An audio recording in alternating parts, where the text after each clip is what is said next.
Just how many defensive backs can one team have? Nebraska is going to tell us the answer over the next 5 months. Let's talk about the secondary next.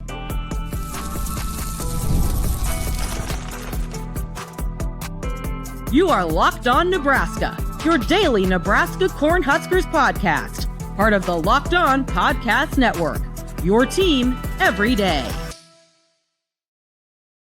Good morning, and thanks for making Locked On Nebraska your first listen every day. We are free and available wherever you get podcasts and on YouTube, part of the Locked On Podcast Network, your team every day. And this episode is brought to you by Monarch Money. Take control of your finances with Monarch Money. Use code LOCKEDONCollege at monarchmoney.com for 50% off your first year.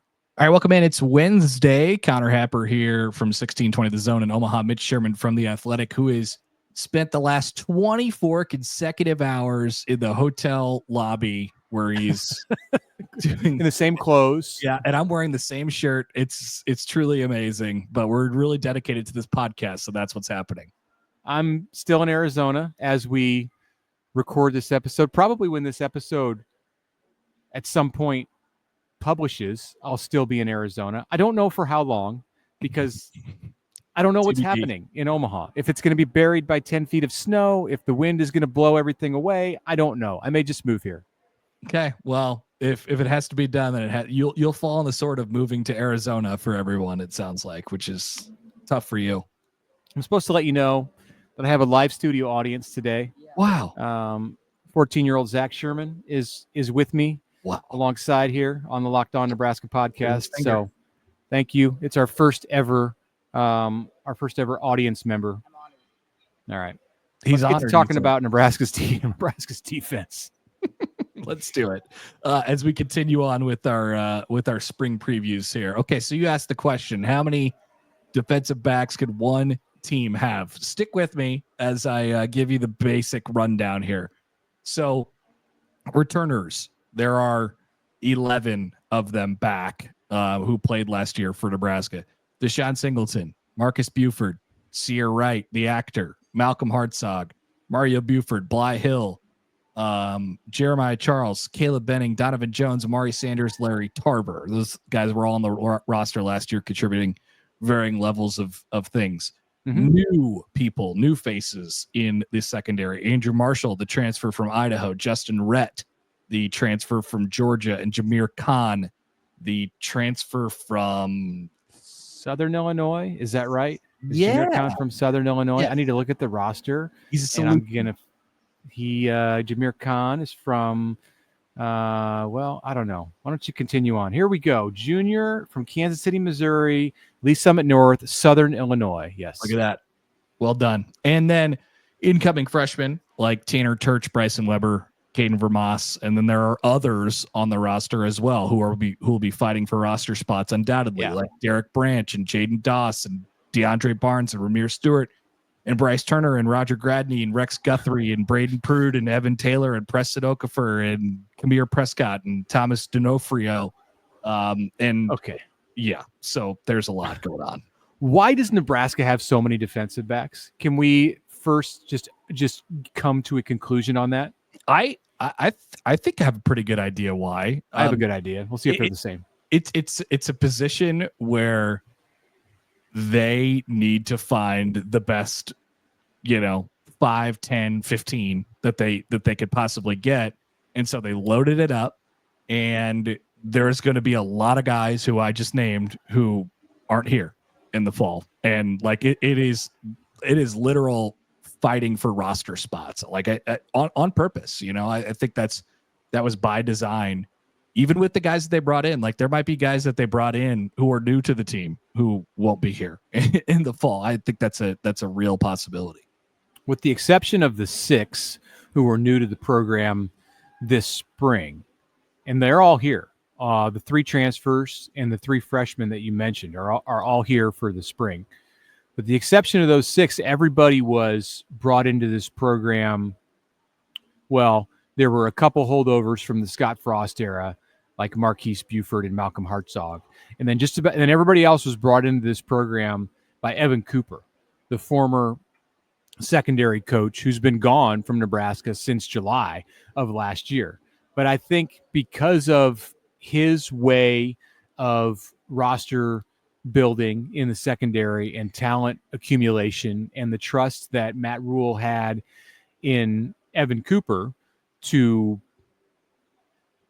do it the way that he wanted to do it, you've ended up with this situation, which isn't a bad situation, but it's a situation where Nebraska has, 11 plus 12 is 23 and 6, 29 defensive backs on this team. And that's considerably larger than what that number will be on August 28th when Nebraska takes the field at Arrowhead Stadium. Okay, so once again, as we asked this with the offensive line yesterday, can we ballpark a number? Is there one that jumps out to you right away as far as how many they'll actually take with them into the season? Yeah, I mean, I don't want to be held to this because I'd like to look at it. I'd like to look from an NFL standpoint. I think there's a more scientific way to do that. We heard in February from Matt Rule that he's going to have 57 players that mirror an NFL 53-man roster. There's a couple spots in college where you just carry another player, like a third quarterback, and maybe an extra specialist because you don't have the ability to go into the free agency pool if you have an injury. Well, yeah. So 57, and then there will be 38 that gets you to 95, and then you have the 96 through 105 who are glue players. What did Rule call them? Like they're the guys who bring the intensity, the spirit. So their team. There's a way to look at it that way and come up, I think, with a scientific number of defensive backs. Like how many do NFL rosters carry among the 53, and then how many are you going to keep among the next 38, and potentially one or two? I think that it's probably going to come out in the range of like 18. That's a guess, like give or take one or two, and they're at 29. So you're going to have to cut like 30% of the defensive backs on the roster, and they don't want to do it, but they just have to because you have to make room for all of the other positions. Undoubtedly, the first 11 guys that we mentioned who have been here and have played have a leg up. Obviously, like a guy like DeShon Singleton and Marques Buford and Ceyair Wright and Malcolm Hartzog, like those guys aren't going anywhere. No, and neither are Mario Buford and Donovan Jones and Amari Sanders and Larry Tarver. I skipped over a couple there because I think there's some uncertainty with some of those players who have played, but yeah, there's a good chunk of 14 to 15, I think that are certain to be around. Yeah. So we're talking about basically here as you game that all out, you're going from 29 down to, let's say 18, 20, 16, whatever it might be in the 16 to 20 range. And they're battling for like all the rest of them are battling for like 2 or 3 spots, basically. Like there's a lot of guys who you could just count on, being there for them. Young guys, guys who have played already, like we mentioned. But we're talking about probably 2, 3, 4 roster spots that are really going to be up in the air among 10, 15 guys. It reminds you big competition. It reminds you of, I guess I have baseball on my mind because I've been watching spring training here in Arizona, but I saw the Royals play on Monday. Who gets that 20th spot? And like, so the Royals have 44 players as of Monday. They had 44 players in Major League camp, and they know that there's 25 spots when they head north to Kansas City in 10 days. Well, 23 of those 25 are they're not. It's not even a debate. So you got like 19 players playing for 2 spots, like one bullpen spot and maybe a utility player spot, and that's it. And I think that's kind of where Nebraska's at in somewhat similar numbers with the secondary right now. Yeah. So, I mean, let's break here then. And then when we return, we'll talk about what you can actually expect out of the group, where there is definitely some talent back there and some guys who have been around for a long time. And then there's question marks. So the first part of the conversation is about the roster as a whole, which we just had. The next one is about what's going to be out there on the field. And that's a endlessly intriguing question as well. So we'll return with that on the other side here on the Locked On Nebraska podcast. All right, a message right now from Upwork. Scaling your business requires the right expertise at the right time. And with Upwork, you can find specialized freelancers in marketing, development, design, and more. They are experts ready to help you take your business to the next level. Upwork gives businesses flexibility by connecting them with top freelance talent across multiple industries, including IT, AI, web development, and marketing. Whether you need extra hands for a project or a long-term partner, Upwork makes hiring simple and affordable. Upwork can connect you with a freelance expert who delivers incredible results, has already delivered incredible results in another position. So instead of hiring full-time, let Upwork help find you affordable top-tier freelancers to scale your business efficiently. Visit Upwork.com right now and post your job for free. That's UPWORK.com.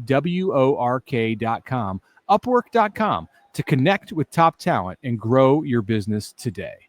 And I want to tell you a little bit about Fabric, where life moves fast, especially, of course, when you have a family. One day your kids are taking their first steps, and before you know it, they're off to college. Or like mine, you're taking your first crawl around. You're getting mobile, and then they're off to college.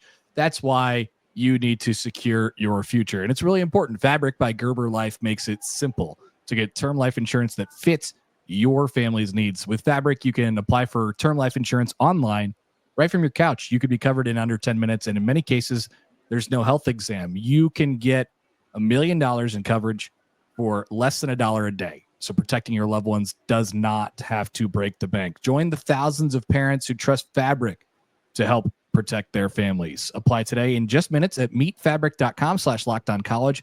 Meetfabric.com/lockedoncollege. Policies issued by Western Southern Life Assurance Company, not available in certain states. Prices subject to underwriting and health questions. All right, welcome back to a Wednesday episode of the Locked On Nebraska podcast. I am Mitch Sherman from The Athletic. Connor Happer of 1620 The Zone is here with me. We are continuing on with our preview of Nebraska's spring practice, the Huskers open practice, if they can all make it back to Lincoln from spring break. That start will be early next week. I don't know if the first practice, Connor, is set for Monday, March 24th, or if they'll practice on Tuesday, the 25th. One way or another, there are going to be meetings. There are going to be events that are happening. There is going to be action for Nebraska coaches and players in the spring coming up on Monday of next week. So we're going through the offense and now the defensive side, starting with the defensive skill, which is the 5 DB positions on John Butler's defensive unit.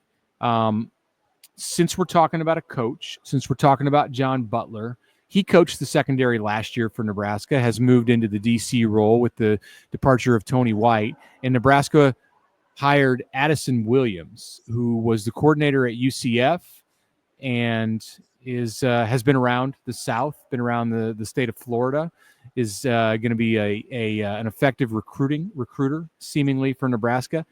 What might Addison Williams' number one strength in the secondary be when he walks out on the field early next week? Well, I mean, you really like what you got in a couple players, right off the bat, and just strength and experience and leadership and all that stuff. And that's where, Marques Buford comes into play right away. I think Ceyair Wright, grew himself into a really, really dependable corner as the year went on last year, and was one of Nebraska's best playmakers on defense as the year went along. So I think that's really sure. Hartzog, what you have in him. And then, I think you'll probably look at Ceyair Wright at corner and say, that's our top guy, unless otherwise decided. And then that's where Andrew Marshall comes into the equation.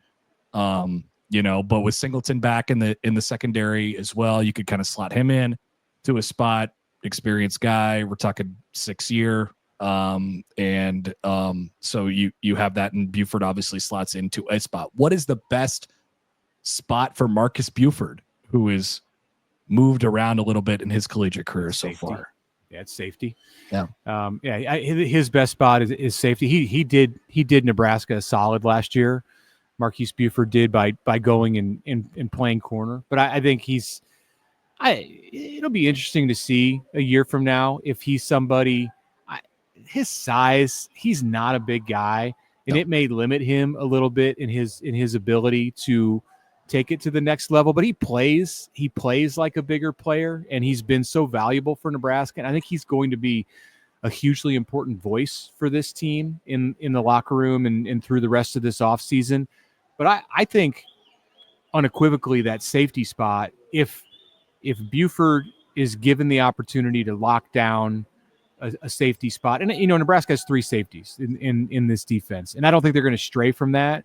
Tomorrow on Thursday, we'll talk about what this defense looks like up front, and I think the vast majority of the change with Nebraska's defense from 2024 to 2025 will include the front 6 on John Butler's unit, but the back 5, they need lockdown corners. Obviously, every team does, and they're going to have 2 safeties and a nickel who are essentially playing the same role, the same spots, I think, as what you saw in Tony White's defense. So that to me is the strength of if not Nebraska's entire defense, definitely the strength of what Addison Williams is working with when he walks out there next week. And they're all healthy and good to go. I don't know that DeShon Singleton and Marques Buford and Malcolm Hartzog need to get a ton of reps this spring. I think you probably need to look at younger players, and Justin Rhett has gone way under the radar as a transfer. We talked about the guy from Idaho, Andrew Marshall, way more than Justin Rhett, who's coming to Nebraska from Georgia. So what do you have in him, and can he be among your front group at safety? And if not, start to look at players like Caleb Benning and others who are growing in their experience in the program, because what you have in Singleton. He could have gone to the NFL and gotten into a training camp this summer, but he chose to come back when the extra year was available to him. And then Buford and Hartzog, it's their best position to play safety. So one of those guys is likely going to end up playing nickel, and the other 2 are going to be your traditional safeties. And I think you're set if you're Addison Williams at that 3-man rotation. Yeah. And then the question becomes, which of the younger guys pops this spring? Is it Jeremiah Charles? Is it Donovan Jones, who had a nice pinstripe bowl? Caleb Benning, Amari Sanders, Larry Tarver, that group right there, who are all coming off of their first season in the program. Do they step into playing time, or what, or do they pop for more, for Nebraska coming up this year? But I do think you to your point, Mitch, you like what you have in your top group because it's a known commodity, unlike what you'll have up front, which is largely unknown. It'll be interesting to see how that comes together, but that's a podcast for tomorrow. Yeah. You didn't see, this is interesting to me. And I don't think it's indicative of a change in the way that Nebraska wants to recruit defensive backs, but you didn't see Nebraska go out and hit the recruiting circuit hard for DBs in the 2025 class. Like Caden Vermas, a local guy that Nebraska, just because of the athlete that he is, that Nebraska felt like it had to take. And the other two players, Church and Weber, are from border states, 500-mile radius players, again, who fall into a similar category as Vermas. And I think that speaks to the situation that is in front of Matt Rule and Pat Stewart and the hierarchy for Nebraska that has to make all these decisions about what the roster looks like in August. They couldn't afford to spend a lot of roster spots on freshmen in the secondary because of all the bodies that were already there. What's interesting is that in the previous class, and you're looking at, well, was that was Braylon Prude and Evan Taylor and Rex Guthrie, Gradney and Turner, the two players out of Texas. There's a lot, and they, for injury reasons, position switches, because there was depth in front of them, you didn't see necessarily a lot from those players. Donovan Jones, Caleb Benning, yes. Amari Sanders, Larry Tarver, the two DBs from Miami, yes, there was more from them. But there's a very much a line, like a two different groups of players between like the second year guys who I think are in good position, and then the second year guys who have to have big springs or they're just not going to be a part of the program in September. So Ramir Stewart, DeAndre Barnes, Jeremiah Charles, Jaden Doss moved back there, right? Bryce Turner, like those are guys who are a year older than the class we just mentioned, with Caleb Benning and Amari Sanders and Rex Guthrie and Larry Tarver and Donovan Jones, and Mario Buford. So those guys are a year older. So they'll get a crack this spring, and absolutely, it's a huge time for them because they're in their third year in the program. Yeah, Evan Taylor, a second-year guy, and he's out this spring again. He came into the program having suffered a catastrophic knee injury in his senior season in high school in North Carolina, and has yet to be able to get back out there. So that's a tough spot to be in. But let's come back. Let's take a break. Let's come back after the break and talk about Nebraska's cornerback position and just how essential that is, the questions that exist at corner, and how Nebraska might try to answer them as it goes through the spring and then into the summer months. That's coming up next on the Locked On Nebraska podcast. But first, a word from our friends from Monarch Money. Do you ever wonder where all your money went? I'll answer that question for myself. Yes, between dining out, online shopping, entertainment, it's easy to lose track. And that's where Monarch Money comes in for you, your personal CFO, giving you full visibility and control over your finances. Monarch Money isn't just a budgeting app. It's a complete financial command center. You could track all your accounts, investments, spending, all in one place. So you stop managing your money and start building wealth. It has all-in-one convenience. Instead of just juggling multiple apps to try and track all these things, you can use Monarch to check your finances, track your spending, and even plan long-term goals. Take control of your finances with Monarch Money and use the code LOCKEDONCollege at monarchmoney.com for 50% off your first year. Monarchmoney.com. You're going to use that code LOCKEDONCollege to get half off your first year.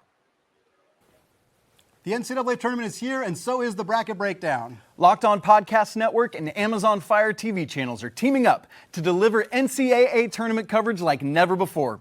Watch studio shows featuring former players and Locked On's local experts as they guide you through every upset, buzzer beater, and bracket matchup. Stream it all for free on Amazon Fire TV channel. Search Bracket Breakdown to see it all for free. It's your team every day.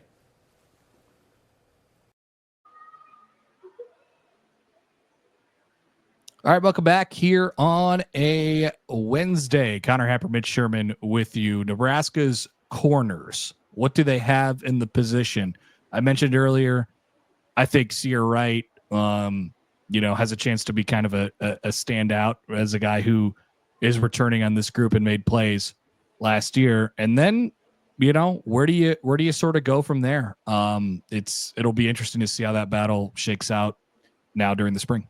Yeah, one of the more interesting situations on the entire roster, I think. We talked about running back and how interesting that is on Monday's show, and just the questions that have to be answered. Other than Ceyair Wright, what's the prognosis for Nebraska at corner? Is it Andrew Marshall? Can he come in and play at the level, practice at the level that Nebraska needs to see for somebody who can cover receivers on a week in, week out basis in the Big Ten, coming from the FCS level? Does the progression of Donovan Jones, who was a true freshman out of Omaha North last season and stepped up in bowl preparation and then played a huge role in Nebraska, defending the pass against Boston College in the Pinstripe Bowl, is it a guy like Amari Sanders or Larry Tarver? I think Nebraska has looked at those guys as athletes in the secondary, and now that they get into year 2, they begin to try to find specific spots for them. Can Bly Hill come back from the knee injury that he suffered a year ago in the spring game and be full speed and ready to pick up where he left off last year at this time, where it looked like Bly Hill, the transfer, another FCS transfer, had taken over at a cornerback position? Or is it Mario Buford, the younger brother of Marques Buford, who's more of a traditional corner than Marques? Mario had some good moments also last year in the secondary. So it's wide open there at the spot opposite Ceyair Wright. And Nebraska, I think it's essential that it finds somebody, because that was a weak spot that was exposed, usually on third down, but it was exposed often in the second half of the season last year when Nebraska lost 4 games in a row. So since we're talking about Ceyair Wright as kind of one of the sure things the sure thing, I guess, at that position, Mitch, like, what's a dream year? What's a really good year look like for him? I mean, could that be, a thing where not only Nebraska is depending on him, but he turns into like a standout at that position? Like, Nebraska's been waiting on a player like that for a long time. Yeah, Nebraska thought it had a player like that in Tommy Hill last year, and he lived up to it for the first couple of weeks of the season. Had the pick 6 against Shadur Sanders, and there was talk about him creeping into the first round of the NFL draft, and then he had that foot injury, the plantar fasciitis, and just he ended up finally just hanging it up late in the season. Like, tried to come back a couple of times, and it didn't happen. So he had to hang it up before he damaged his stock too much, before he put bad film out there and looked like a player who wasn't at all ready for the NFL. And even as we speak today, Nebraska's going to have pro day next week. And not to get way off topic, but somebody that Nebraska's pro day is huge for is Tommy Hill. Mm-hmm. So I'll because he didn't get to work out. He was invited to the combine. He participated in the Senior Bowl practices, didn't get to work out at the combine because he just wasn't ready to go.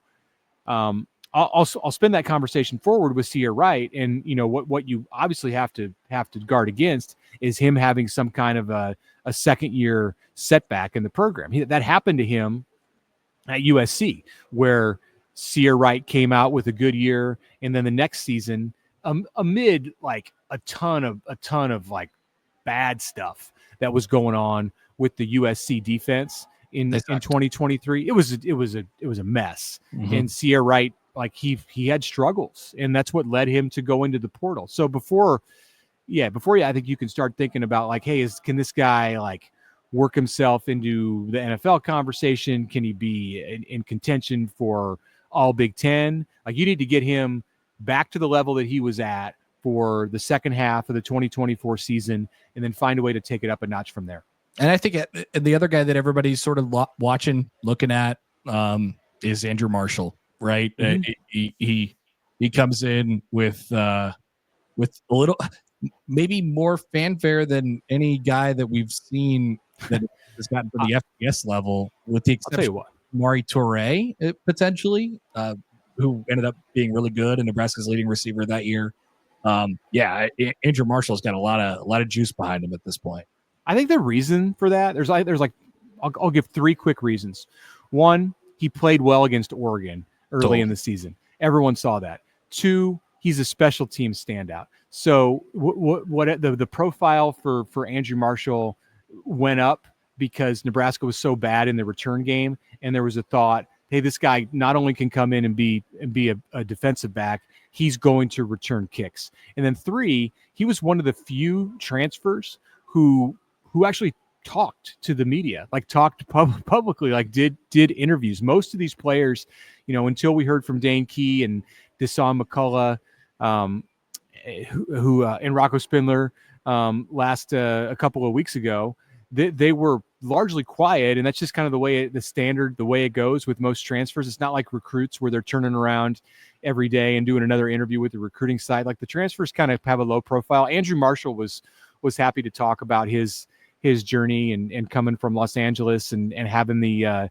pedigree with Josh Mitchell who was a high school coach of his, Josh Mitchell, the former Nebraska corner. So we got to know him a little bit more. And I think that's where some of the hype and excitement came in around Andrew Marshall. And I do think it's justified, but there's also specific reasons for it. Yeah, he oftentimes comes up in the conversation. It's like he's just been the default guy that everyone has kind of talked about at that other corner position. So we'll get some good hints this spring on if off that comes to fruition. Is there anybody, not to put you on the spot here, Mitch, but is there anybody who from not the top, group who's played last year who you could, who played a significant role last year outside of that group who you could see, jumping up into that top group conversation, whether it's with a good spring or a good fall? Yeah. Bryce Turner. I think he has a really high upside. I'm just reciting what Matt Rule said when he spoke to us on a week ago. And he said Bryce Turner was a 10-2 or a 10-3 100-meter guy in high school in Texas, and it was a no-brainer for Nebraska to offer him when they saw the athleticism and the speed that he had. And he's come to Nebraska and he's battled some stuff. He's had to get himself ready physically and add size, and they had to determine if he was a receiver or a DB or whatever it was. But now I believe what he said is that Bryce Turner is at 210 pounds and he's still got that kind of speed. So you got some things to work with. He's listed 6'1", 185 on the Nebraska roster for 2025. If he's 25 pounds heavier than that, then he might be somebody who's ready to really take it to another level. And I'm when you heard Mike Eckler talk about Nebraska being a fast team, and that was his initial impressions coming from Tennessee, and he looked at Nebraska, he said, "This is a fast team." And Rule saying he likes Eckler. Part of what he likes about Eckler is that Eckler's a guy who's going to look at what players can do instead of what they can't do. I think like all of this is directly about somebody like Bryce Turner. So whether it's on special teams or finding a home at corner or safety, if he's really 210 pounds, whatever it is, yeah, I could see him jumping up and getting into that top group. Yeah, fascinating to see how that one will shake out in the spring. Okay, any more stray thoughts before we get out of here on this one? No, should be back in the great state of Nebraska on Thursday. If I'm not, and you don't hear an episode, or it's just Connor on the episode on Thursday, then hopefully I'm not in a snowdrift and I'm not marooned in an airport somewhere. That's my parting thought. Remember to get your mailbag questions in for Friday. All right. Thank you for making Locked On Nebraska your first listen today. For your second listen, check out the Locked On College Basketball Podcast, where Isaac and Andy are getting you ready for the tournament, which starts tomorrow. Find Locked On College Basketball on YouTube or wherever you get your podcasts.